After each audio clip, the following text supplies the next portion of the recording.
జై తెలంగాణ. అందరికీ నమస్కారం. తెలంగాణ రాష్ట్రంలో ఏవైతే ప్రజాక్షేత్రంలో ప్రజల కోసం పనిచేస్తానని చెప్పేసి ఎజెండాగా పెట్టుకున్నటువంటి రాజకీయ పార్టీలు ప్రభుత్వం పైన పోరాడాల్సినటువంటి అవసరం ఆవశ్యకత ఎంతైనా ఉన్నది. కానీ నీచ రాజకీయాలకు తెరలేపుకుంటూ వీటన్నింటిని పక్కకు పెట్టి విలువలకు తిలోదకాలిచ్చి ప్రతిపక్షం పైన పోరాడడం అన్నది అత్యంత హేయమైన నీచమైన చర్య, నీచ రాజకీయం కూడా. ప్రజలకు మద్దతుగా ఏదైతే పుట్టెడు అబద్ధాల పునాదుల మీద ఏర్పాటు చేసినటువంటి ఈ కాంగ్రెస్ ప్రభుత్వాన్ని ప్రశ్నించాల్సిన సోయి మర్చిపోయి ప్రతిపక్షంలో ఉన్నటువంటి బీఆర్ఎస్ పార్టీ పైన పోరాటం చేస్తూ ఉన్నాయి. ఎందుకు? అసలు మీ ఎజెండా ఏంటిది? అంటే తిరిగి బీఆర్ఎస్ పార్టీ కేసీఆర్ గారి నాయకత్వం మళ్ళీ అధికారంలోకి వస్తే మీ కుప్పిగంతులు, మీ స్వార్థ రాజకీయాలు, నీచమైనటువంటి ఆలోచనలకు ఎక్కడ ప్లాట్ఫామ్ అనేది దొరకదు అనేనా? ప్రజలు నేను ఒకటే అప్పీల్ చేస్తూ ఉన్నా. ఏదైతే ఈ పుట్టడబాదుల పునాదుల మీద కాంగ్రెస్ పార్టీ ప్రభుత్వం ఏర్పాటు చేసిందో, ప్రజలందరినీ అయోమయానికి గురి చేసి ప్రభుత్వాన్ని ఏర్పాటు చేసిందో, అందులో 420 హామీలు ఉన్నాయి. 420 హామీల పైన ఏ ఒక్కటైనా మీరు నెరవేర్చినారా? ఏమన్నంటే మహాలక్ష్మి అంటున్నారు. ఆ మహాలక్ష్మి వల్ల నష్టం ఎంత, లాభం ఎంత? మహాలక్ష్మి ఆ ఇంట్లో ఉన్న ఒక మహిళకు ఫ్రీ టికెట్ అని ఇచ్చి ఆ ఇంట్లో ఉన్నటువంటి మగబిడ్డలకు కానీ భర్తకు కానీ దానికి 3 రేట్లు అధికంగా ఛార్జీలు వసూలు చేస్తూ ఉన్నారు. మరి ఇది ఎటుపోతుంది? మీరు చెప్పుకునేది అది ఒకటే ఉన్నది. ఇలా ఏదైతే ప్రతిపక్ష పార్టీలుగా బీఆర్ఎస్తో పాటు ఇంకా కొన్ని పార్టీలు ఉన్నాయి, మరి పార్టీలు ఎందుకు నోరు మెదుపుతలేవు? ఎట్ ద సేమ్ టైం మేము మేధావులం అని చెప్పేసి స్వయంగా ప్రకటించుకున్నటువంటి వాళ్ళు కూడా, లేదు కొంత దొడ్డదారిలో పదవులు చేజిక్కించుకున్న వాళ్ళైనా, లేకపోతే ఏదో ₹1,00,00,000 నజరాణలు పొందినటువంటి మేధావులైనా, వీళ్ళందరూ ప్రజల పక్షాన ఎందుకు నోరు మెదపడం లేదు? ప్రజలుగా ఇలా ఆలోచిస్తున్నటువంటి మాట. ఏదైతే కాంగ్రెస్ పార్టీ, బీజేపీ పార్టీ రెండు కలిసి ఆడుతున్న వింత నాటకంలో ప్రజల జీవితాలు నాశనం అవుతా ఉన్నాయి, ప్రజల హక్కులను కాలరాస్తా ఉన్నారు. ప్రజలకు అన్యాయం జరుగుతుంటే కూడా ఈ రెండు పార్టీలు ఏకమై అన్యాయం తలబెడుతున్నాయి తప్ప వాళ్లకు హక్కున చేర్చుకునేటువంటి పరిస్థితి లేదు ప్రజలను. ఎందుకు మరి ఇలా? మరి ఈ అన్నింటిని చూసుకుంటా కూడా కొంత మెయిన్ స్ట్రీమ్ మీడియా కానీ, పేపర్లు కానీ నోరు మెదపకుండా తానా అంటే తందాన అనుకుంటే ఎందుకు నోరు మూసుకొని ఉంటున్నాయి? సమాధానం చెప్పాలి. మేము చాలా స్పష్టంగా అడుగుతా ఉన్నాం. బీఆర్ఎస్ పార్టీ ఉద్యమ కాలంలో అయినా, అధికారంలో ఉన్నప్పుడైనా, ప్రతిపక్షంలో ఉన్నప్పుడైనా ప్రజా శ్రేయస్సే ధ్యేయంగా కేసీఆర్ గారి నాయకత్వం పనిచేసింది. ప్రజలకు అన్యాయం జరిగితే సహించలేదు. సొంత పార్టీ వాళ్ళైనా, పరాయి పార్టీ వాళ్ళైనా, సామాన్య ప్రజలైనా, ఉన్న శ్రీమంతులైనా తప్పు చేసినప్పుడు తప్పని చెప్పింది. కానీ ఇవాళ ఉన్నటువంటి ప్రతిపక్ష పార్టీలు నవరంధ్రాలు మూసుకొని ప్రభుత్వానికి మద్దతు పలుకుతూ ఉన్నాయి. అంటే ప్రతిపక్ష పార్టీ పైన కాళ్ళు లేపుతా ఉన్నాయి. ఎందుకు మరి? ఇవాళ కళ్యాణ లక్ష్మిలో తులం బంగారం అంటే ఇప్పటివరకు ఏ పార్టీ ప్రశ్నిస్తలేదు, కానీ బీఆర్ఎస్ నిర్వహిస్తూ ఉన్నది.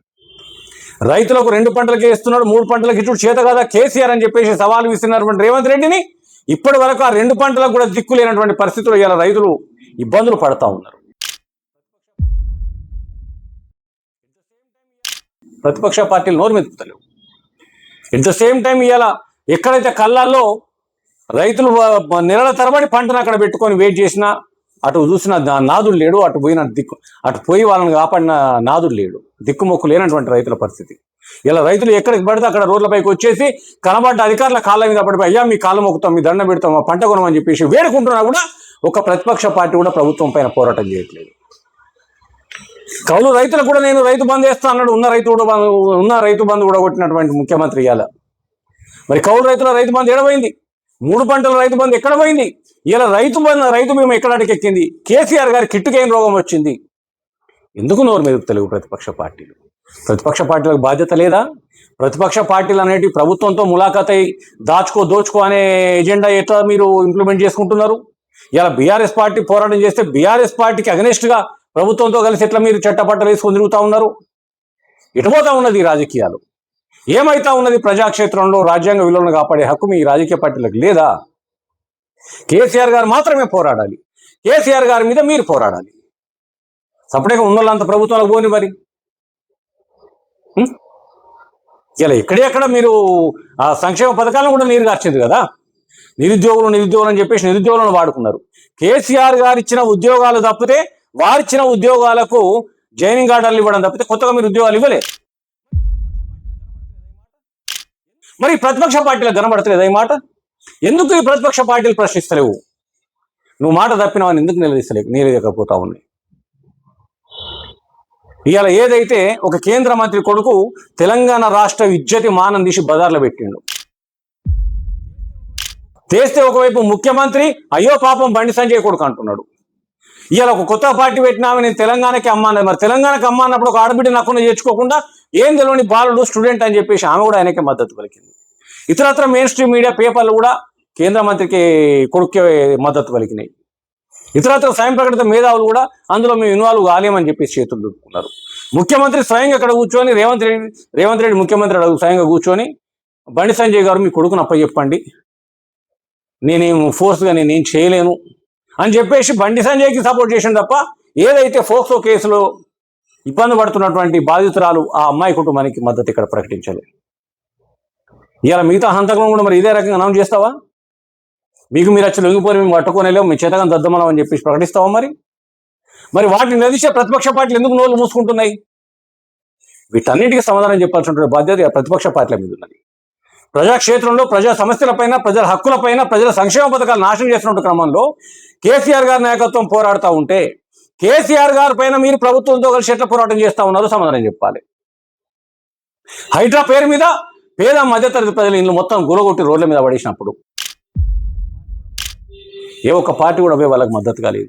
మూసీ నది పేరు మీద లంకె బిందెలు నవ్వుకునే క్రమంలో ముఖ్యమంత్రి చేస్తున్నటువంటి సాహసాలకు లేదు మేము హిందుత్వ పార్టీ మాదని చెప్పినప్పుడు అత్యంత పురాతనమైనటువంటి శివాలయాలను కూడా కొట్టినప్పుడు స్పందించని బీజేపీ పార్టీ.